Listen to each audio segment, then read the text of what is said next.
yeah, definitely part 6 had to happen. It's gonna be an exciting series because I cannot tell all of it all in one video because I don't want to rush it. As I told you, I'm telling this story of how I became a foster mother to inspire somebody out there and to make somebody understand that it is not so difficult to be a foster mother. There are too many other babies out there needing a foster mother, a foster father, and a foster home to call a family. So welcome to our part 6. I took the girls to the hospital and they were given the medications. Part of the medication were the dewormers because we made the doctor understand these are babies from the slum, and the doctor took all the precautions, and they were given the dewormers. Remember, this first one who was a victim of being abused by the father, that time we did the medical examination, she was given the PrEP's medication because of any eventualities and all that. So she was still on those medication, and then now they were added this other medication plus the dewormers.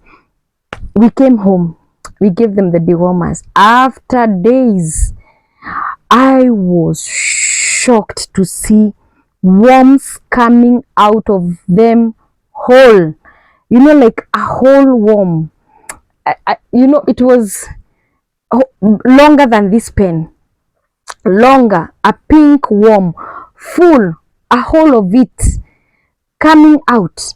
So these girls would jump outside. They are playing, you know, babies, they are jumping, and then when you have worms, you feel itchy at the back.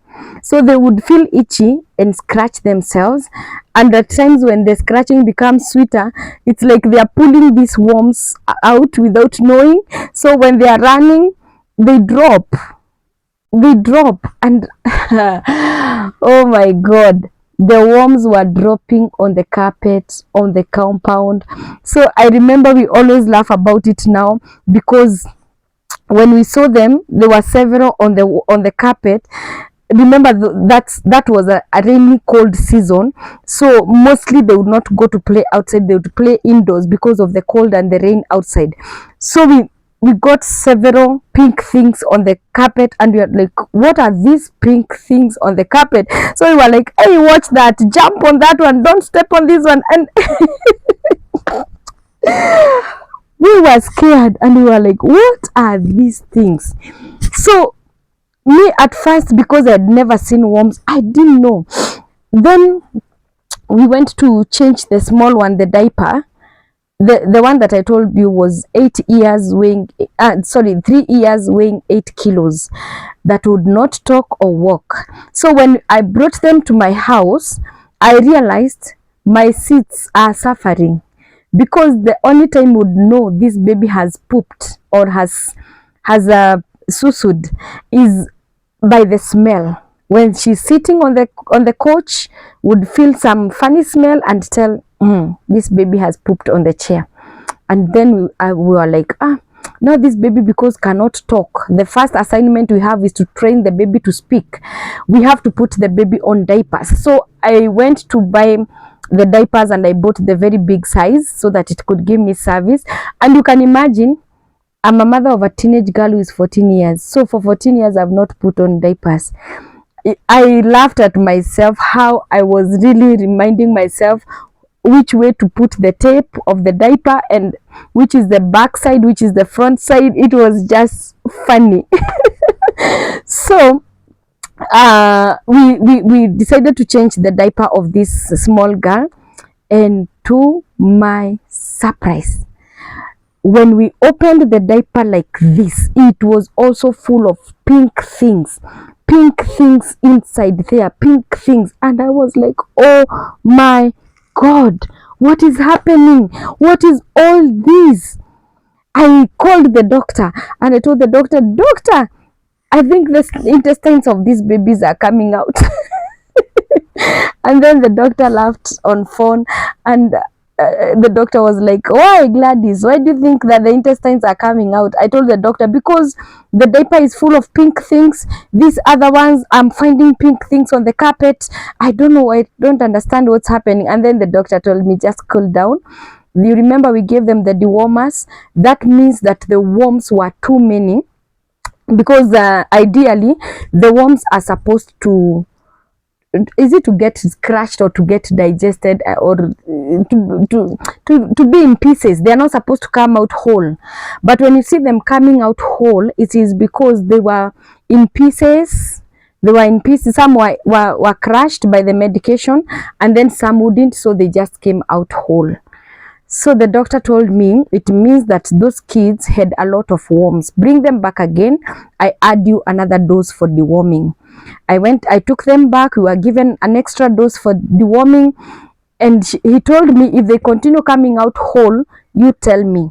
We're gonna now escalate it to a higher medical operation or something like that.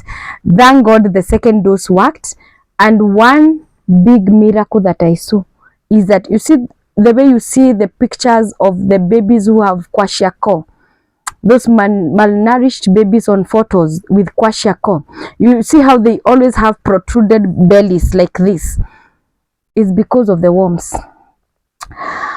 When my babies came, they had those protruded bellies and tiny skinny bony bodies. But immediately they took and they finished the deworming dose, those berries subsided like, you know, like there you can prick a balloon and it is deflated.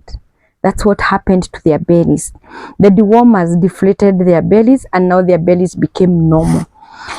And now we continued staying with my babies. By all this time, we've not yet figured out what to do with the girls, where to take them. Do I take them to a children's home? What do I do with them? Because during that COVID time, most of the children's home were not taking in kids, because now economical situation was not good, so they didn't want to add the burden to themselves and all that. So I'm here stranded with my babies, and I'm thinking, what do I do? Then something tells me, Gladys, what you need to do is let this baby finish the PrEP's medication, because the PrEP's medication are supposed to take 28 days. So that's literally like a month. So give them a month into your house. Once this one has finished the PrEP's medication, then that would good. You can now find out a solution for them. By all this time, it has not clicked in my mind that I will be the foster mother of these kids. By all this time, it has not clicked in my mind that they will stay in my home. So I told myself that, and so when everybody would ask me, I would tell them, I'm giving them this month for this one to finish the PrEP's medication. And I remember the doctor had mentioned to me, when you're giving this girl this medication, they are very strong. Kindly, please feed her well. Check on her diet. Check on her nutrition. And now the doctor had given me what to do so that we can even now boost their weight and bring them there, because they were all underweight. All of them were underweight. The 3 years old one is weighing 8 kilos. The 5 years old one is weighing 11 kilos. The 8 years old one is weighing 19 kilos. They were all underweight. So the doctor told me I have to really watch on their diet, watch on their nutrition, and so that we can bring them back to the normal weight. So I remember I committed myself to it. I would go buy fruits, come and blend them. On days when I am well off, I would blend them not with water but with milk, so that it is nutritious, and then they have the calcium from the milk and all that. Anyway, so I decided, let me give them that 1 month to stay with us. Within this month, within the first few days, this summer I skipped, within the first few days of these babies being in my house, I noticed something else. When they are playing and calling each other, these two small ones, the 5 years and the 3 years old ones, would call the 8 years old one mama. So every time they are either throwing a ball to the other, they would say, mama, catch the ball, mama, I want this, mama, do this for me, mama. And I was like, is this girl's name or nickname Mama. And then I asked them, why are you calling her Mama? And then they were like, she's our mom. I was like, okay. I left them because I didn't want to interrupt that. But I was like, how? So these girls have been without a mother for the long time, for the longest time. That's why they're even calling their elder sister Mama. Anyway, I didn't want to bother myself too much about it, but I felt something is not right. After a few days of being in my house, now these two have somebody to call Mama. This one who is called Mama, the 8-year-old one, approached me. And I remember she came and whispered to my ear. And she asked me in a very soft, shaky voice. And she asked me, Mama Abigail, are you only mom to Abi, or I can also call you mom? That got me by surprise, by the way. If you are me, what would you tell such a baby? I can't tell her no. I told her it's okay, you can also call me mom. You should have been there to see the way that baby jumped. The way that baby jumped. Oh my God. She was jumping, excited, happy. She went outside and found the others playing, and she was like, hey, Mama B has allowed me to call her my mom. And I'm like, wow, I didn't know she needed that so badly. But what I did not know is that this child had become a mother for too long for these other two, until she was tired of being a mother, and she doesn't have somebody to call a mother. No, this is a baby who has been robbed of her childhood and has been graduated to become a mother at a childhood age. So it's a girl who is going through so much trauma, coupling and doubling the responsibilities, the roles and the duties of being a mother and a wife. She had a lot of traumas. She had gone through a lot of pain. So anyway, when I allowed her to call me mommy, she was excited and she started calling me mommy, mommy. And just by default, the other two followed after her. So they stopped calling her mama. Now they started calling her by her name, and now they changed to calling me mama. So by all this time, I'm like, I'm just allowing kids to be. It had not still clicked in my mind that I should be the foster mother of these kids, that they should stay in my home. I had not figured out all this. In my mind, I know we are staying with them for 28 days. This one to finish the preps medication, and then off we go. I think of a solution because I am a mother of one. I only know how to take care of one. My house is for one, you know. I've not planned to give birth. Don't have other babies. My house is for me and my daughter. And I didn't know the plans God had. So we stayed with the girls. We became fond of the girls. The girls are just so sweet. The girls are sweet, lovable, amazing. Just those kids that would really just love to be around them. And for those few days, the first days with them were not easy, because I remember we were in a 2-bedroomed house. We had rented a 2-bedroomed house, and so they had to share the bedroom with my daughter. It was a rainy, cold season. These 3 girls, all of them would wet the bed at night. So you don't want to imagine how it used to be for us, waking up in the morning and finding a mattress that has been soaked with the susu all night for the 3 girls. You just press the mattress like this and water is coming out. You know, when you take the mattress like this to go and hang it outside, it's dripping. So we would go hang it outside. By the time we are returning it in the evening, it's not even properly dry. It used to be crazy until I remember one of my friends, then they loved to remain anonymous. They actually came and bought me a mattress cover and some beddings, and they told me, now with the mattress cover, Gladys, you are good. because at least the mattress cover it is waterproof. It won't allow the urine to go through. And I was so confused. I was like, now how do I train these babies to stop wetting the bed? But I talked to one of my friend, and I really thank God for the advice she gave me. She told me, Gladys, don't overbeat yourself about the babies wetting the bed. Remember, these are babies with trauma. These are babies who had come from traumatic background, and because of that they will continue wetting the bed until the day their system will pick that they are now in a different environment, very safe and very secure. And the time they will feel very safe and very secure, so loved and so cared for, that wetting of the bed will just go. They will just stop on their own.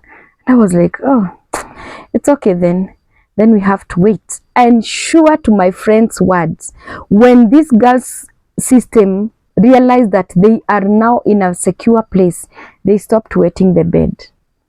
They stopped wetting the bed. I was like, whoa, was my friend a prophet? But I realized she knew so much about the kids and the kids' psychology and all that, and her advice really calmed me down and helped me to take a step at a time. And I surely want to appreciate my daughter Abigail. You can imagine sharing, these three girls sharing the bedroom with my daughter. My daughter was a teenager, and you know the way teenagers are very selfish with their space and very selfish with their things, and how they just love their rooms arranged in a certain way, how they just don't love being interrupted in their rooms and all that. And now how here she has girls who are now there all over making noise and jumping up and down, throwing things all over, wetting the bed, and hey, and God gave my daughter the grace to bear all that.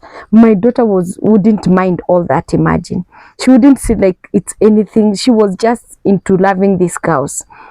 She just loved these girls from the word go. Sometimes I feel like she loves them more than I love them, because they gelled and bonded so well. And I always applaud my daughter, and I say, in this whole story of me becoming the foster mother of these girls, my daughter is the heroine in it.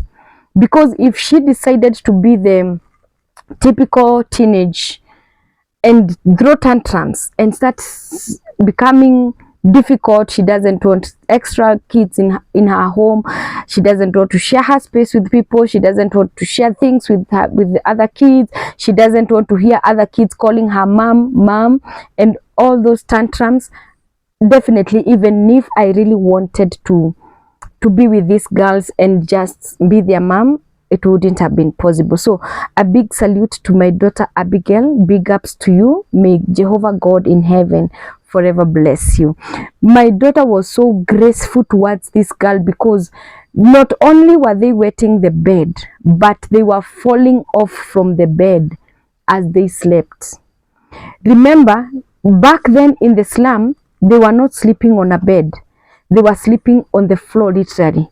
So on the floor, they would roll and roll from one side to the other, from one corner to the other, go, come back like that. It's on the floor, so you cannot fall. You're already on the floor. So now for them to sleep on a bed, that is a totally different culture, not known to them. We had to teach them how to sleep on a bed. They had to learn how to sleep on a bed. Now they would sleep, we would put them on a bed. The bed was a double-decker bed, or what people call a bunk bed. So then they would sleep on the bottom bed, and my daughter and the house manager would sleep on the top bed.